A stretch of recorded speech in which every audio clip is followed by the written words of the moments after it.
Good morning, good afternoon, or good evening, depending upon where you live around the world.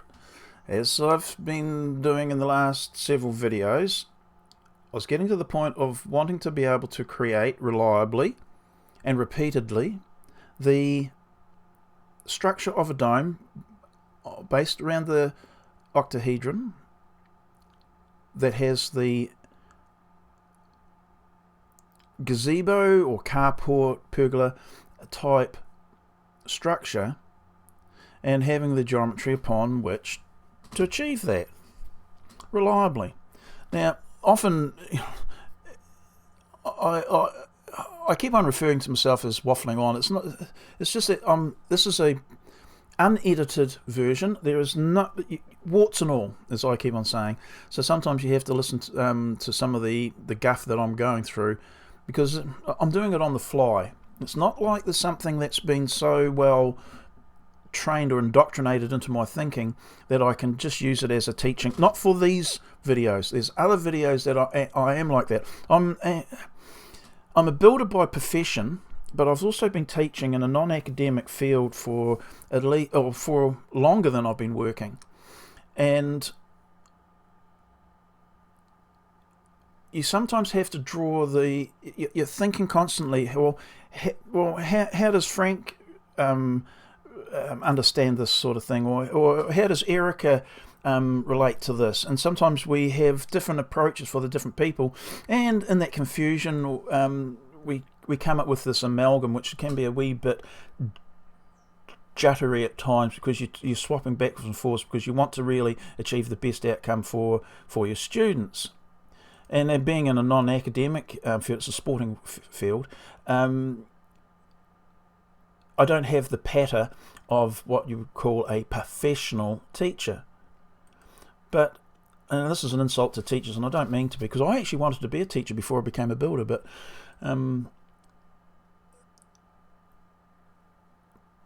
those that this is really, it's an insult, so I apologise beforehand. Those that can do, those that can't teach. I think that is an insult, because a good teacher, I've actually come across a couple of really good teachers which they are fantastic. One of the guys is totally unrelated field in geology, I think it's geology, Nick Zentner in America, and he is brilliant. If all the teachers were like him, I'm sure that whatever field of their profession, it would make their students well educated. He's brilliant. He's probably one of the best people I've listened to, and why I listen to his lectures and his podcast. No, he's brilliant. Anyway, if I was as good as him, I'd be a very happy man. So, what I said before about the waffle. Okay, this is the setup. Rather than what a lot of people do, and like I do as well, we go bit by bit to the end conclusion. I'm going to give you the conclusion and work backwards. So if you get through this video, you've got to God knows how far you got through, how you got through all the other ones, but you get to this point and you go, well, give me the meat and potatoes, David, and then I'm happy and I'll go and do my own thing. Okay, so this was I'll just move this. This was the creation of the dome that we saw in the previous videos. I'll just rotate it just to prove my point. The one with the longer legs. And we had Chris standing underneath it going, this is a big structure. But you can also make it with a different leg size. So I'll just back out of that. But anyway, that was where we were in the previous video. So I'll back out of that. Thinking on the fly for me. It's like patting your head and rubbing your stomach at the same time. It's not always that easy. Looks easy, but it's not. Okay, so I'll step back. So there's the creation. I'll hide this. Hide that. This is how you achieve your dome. And interestingly, it was kind of what I started out doing. Close, but not close enough. And I thought, well, this is the logical that you do it this way, but the method, the approach was unstructured. It was chaotic, in other words, and it didn't achieve any results whatsoever, and what it only came close to was creating the conventional domes, not the flush in plane sides that I want in my structure. So we've got a 1, 2, 3, 4 segment arc. So this will be a 4V dome. As I was alluding to before, I'd actually had firmly thought that the closest conventionally drawn dome was the 5V dome that would give us our flush in plane sides. But even then you had to cheat and alter the dimensions, which is not particularly hard to do, but it always felt like a cheat. And then I kept on seeing a couple of coincidences, and to get the correct geometry, I thought, what if we only generate our dome from the intersection points on the circle, on the arc? And as it turns out, why, yes, you can, David. So if I just hide this, hide what's not important, and there we have this on other domes as well. So depending on how we want to create our dome and the end result, you start with this base form. Yay!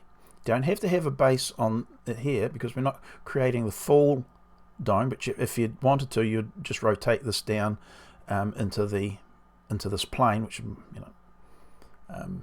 be fine. We don't even need that. Keep it simple, David.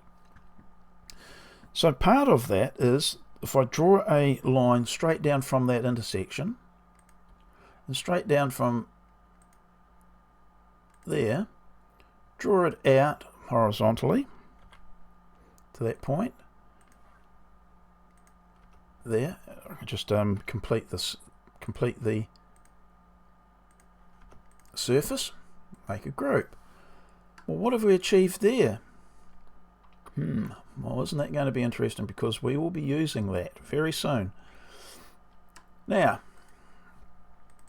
if I go into that group, I rotate this surface 45 degrees,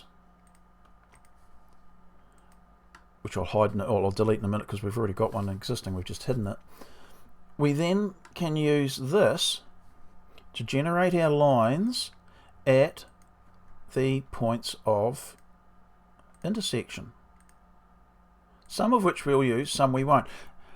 And that, I'll disclose, is the bit of that I wonder is whether what I'm doing is replicating a method that's not accurate. It's just a close enough representation for it to work, and I'll explain why very soon, because up here we have some, you almost call exceptions. But we also then rotate these lines through to the midpoints of those sections. So I'll do that again here. I rotate that up to the midpoint.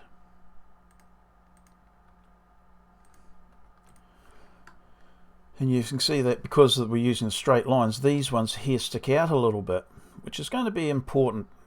Well, we're following this approach because it works. And then when we do that, these points can be used to generate our domes. Equally, this can be moved vertically up to these points, or these points, or anything in between. But because we've got the long leg there, we've got the short leg there, and you'd have, well, God knows what you'd have there, excuse me my use of the phrasing, but we've got these different heights.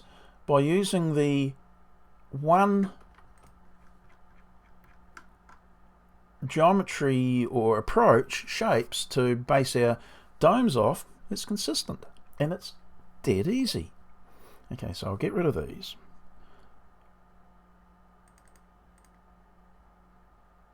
delete, delete, and delete. Because I'll get rid of these. Just we'll bring back in the rest of the picture. These are. I'll go over that in a moment. I'll get rid of that. So we basically have the heights that I just showed you before. We've got the base upon which it was the dome can be created, and another one here, the short leg, long leg version. This one wasn't done. This was still in part of my exploration. I could have lifted this up, move vertically to whatever point we get the intersection of on that line, but that it's achieved through the geometry of the picture gives you a starting point. If you want to change it and have it halfway in between or 3/4, whatever, it's up to you, and that's the beauty of it. But it's all within this one form, and all the different domes, sizes, and that can be done this way. Okay.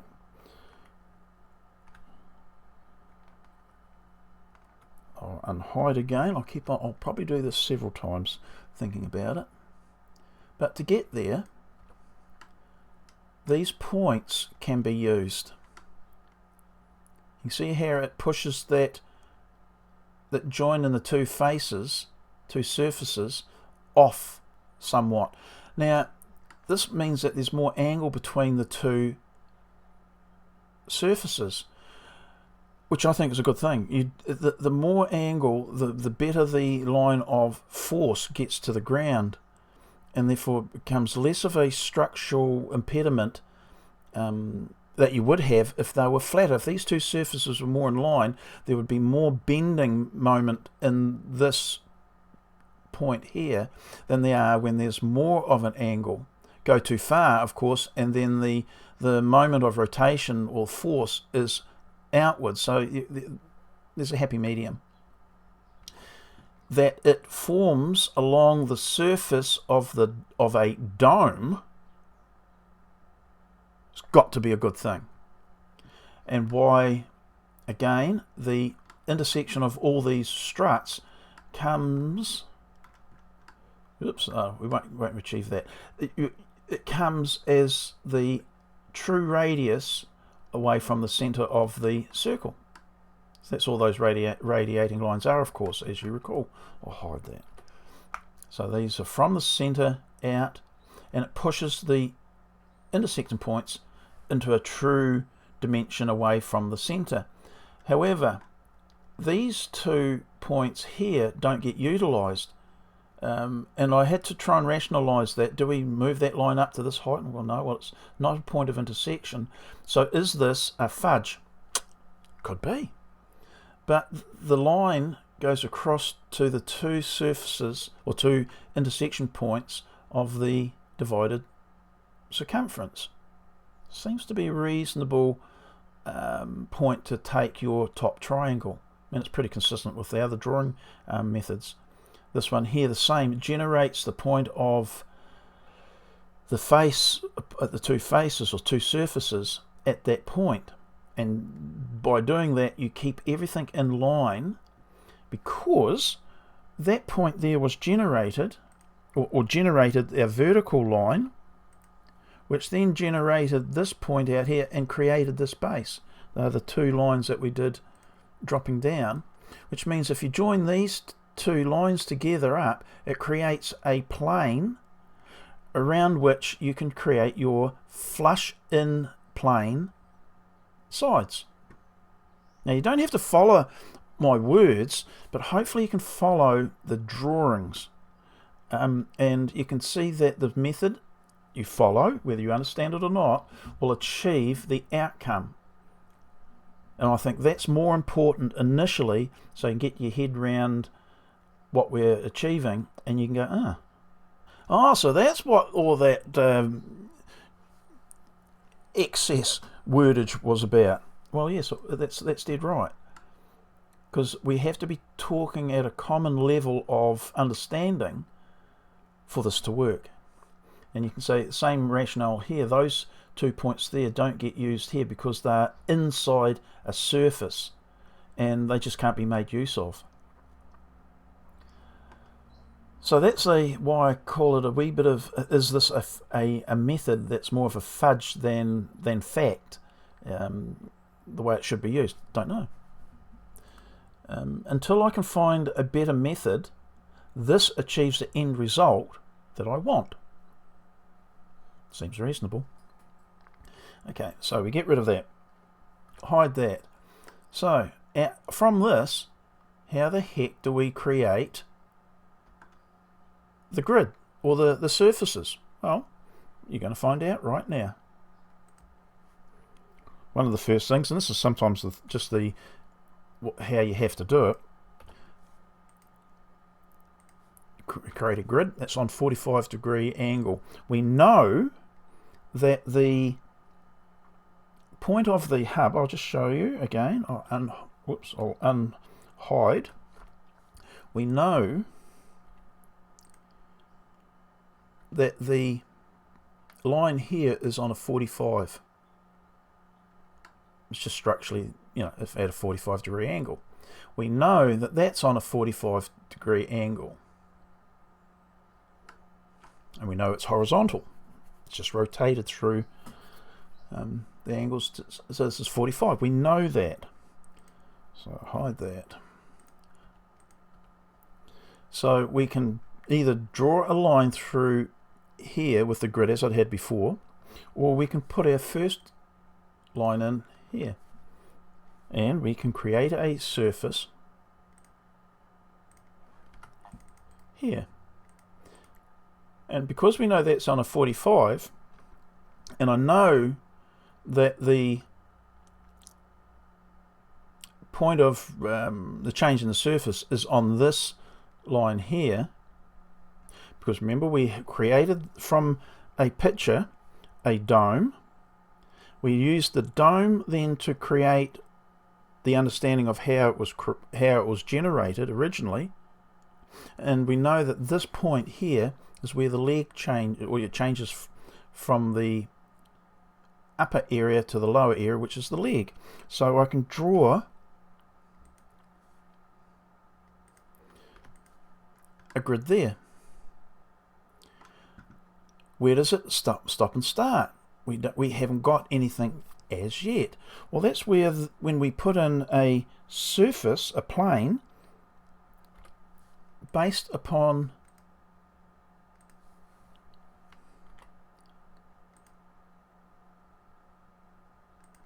this, we should have actually got a surface there. We didn't, so I'll have to redo that. Don't know why that didn't work. Let's do it again. Oops, got rid of my grid then, didn't I? So we've got a line, goes down, and we've got another line. We've got another line there, another line vertically, and I'm just referencing it to the height there. Go across, and we've got our surface. Make group so it doesn't interfere with anything else. Create our grid line, our guide line across there. Rotate this through 90 degrees, and where the grid intersects that surface on each side, you can draw yourself a line. Can't see it at the moment because it's tucked behind those two planes. Down there, back up there, hide those, and you got your surface from which you can then generate your next set of lines. Now where are they? I can get rid of the grid line now. This shows how easy it is. Again, harder to follow than it is actually to draw. From that point to that point, down to there, across to there, gives us our surface. So that point, to there, to there, oops, it's not drawing, to there, make group, So now we've got the base upon which we can do the last 4 surfaces. So from that point to there, to there, to there, and then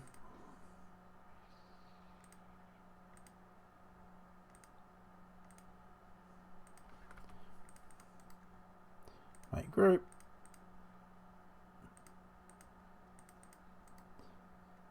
make group, and by doing this you're not drawing the full dome, which saves a bit of time, but you can certainly draw the full dome through this method. But because we're goal orientated for this exercise, we will just make the surfaces required for the pergola, pergola. And there's your dome. Oops, haven't done that into a group. Save them as a group, or copy them. In fact, I'll move them across and copy. I'll move them across 6 meters.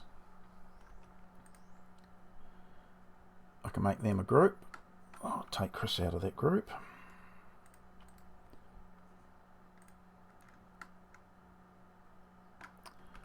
And now I can get rid of that because I want a short dome. Delete that. I can lift this up.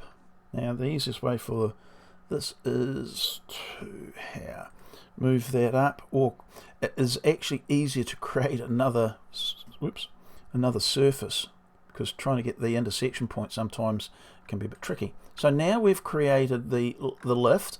We've moved it up to the intersection point of this line.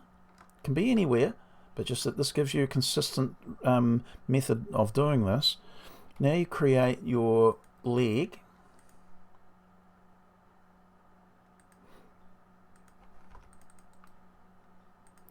Make group. Move out. 1, 2, 3. 1, 2, 3, 4. Yay. Move that across. Might as well copy that. Might move that across 12 meters. Now we've got our our 2 forms upon which to draw our domes, or create our domes. Move that across maybe 6 meters.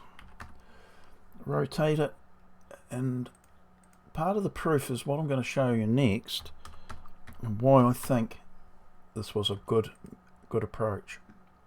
Just bear with me while I go through this process. Okay. So we've got 2 very different domes as far as sizing goes, solely because we changed that leg. The top is identical, and it will be identical in the next drawing, and the next drawing, and the next drawing, relative to any other dome. Now, why I think this is a good approach. In my examination of photos and of many domes, we saw this orientation of this leg here, or this number of these surfaces, the intersection points of the faces. It create a small arc. That's not a straight line. It's very much, it's quite minor, but it's back in. But it had this sort of arc to the lines, and I saw it time and time again, and I could not recreate it. And this is not as prominent as in some, which would mean that this square would be further up here, being smaller, which comes back to which method was used to create the dome. Now, I can achieve that using the same method, but it's a modified approach, which is pretty cool. Now, because that's achieving the end result, it's no longer a grid as I had been done, which I don't think I've alluded to, but I don't think I've shown the method of achieving that. But it is more pleasing to the eye because the domes that I've looked at that I like have this configuration.